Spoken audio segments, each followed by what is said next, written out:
तर चाराण्याची मदत आणि बाराण्याची जाहिरात असा ट्विट करत सुषमा अंधारेंनी प्रवीण दरेकर यांच्यावर टीका केली।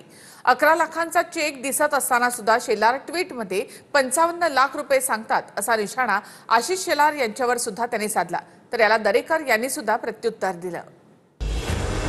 पूरग्रस्तांच्या मदतीवरून अंधारेंचा शेलार दरेकरांवर निशाणा। फेकायचं म्हणजे किती, त्याला काही मर्यादा आहेत की नाही? भाजप आणि या 3 चाकी रिक्षा सरकारचं असं झालं की चाराण्याची मदत आणि बाराण्याची जाहिरात। धडधडीत चेक 11 लाखाचा दिसतोय आणि शेलार ट्विटमध्ये 55 लाख रुपये सांगतात। काय शेलार, ठाकरेंवर दिवस रात्र टीका करून मेंदू झिजला की काय? तुमच्या या असल्या वाढीव गुणामुळेच फडणवीसांनी तुम्हाला बाजू ठेवून कंबोजला जवळ केले बहुतेक। सुधरा जरा।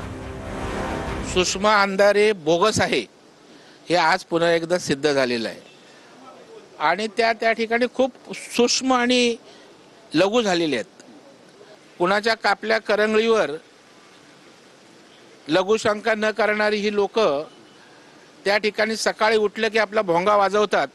एक संजय राऊत आणि ही दुसरी चिवचिव। अशा प्रकारच्या गोष्टीत जर कायदेशीर कारवाई करता येते का, गुन्हा दाखल करता येतोय का हे पाहतो आणि जर त्या ठिकाणी ते बसत असेल तर त्यांच्यावर गुन्हा दाखल करून अटक करायची पण मागणी करतो।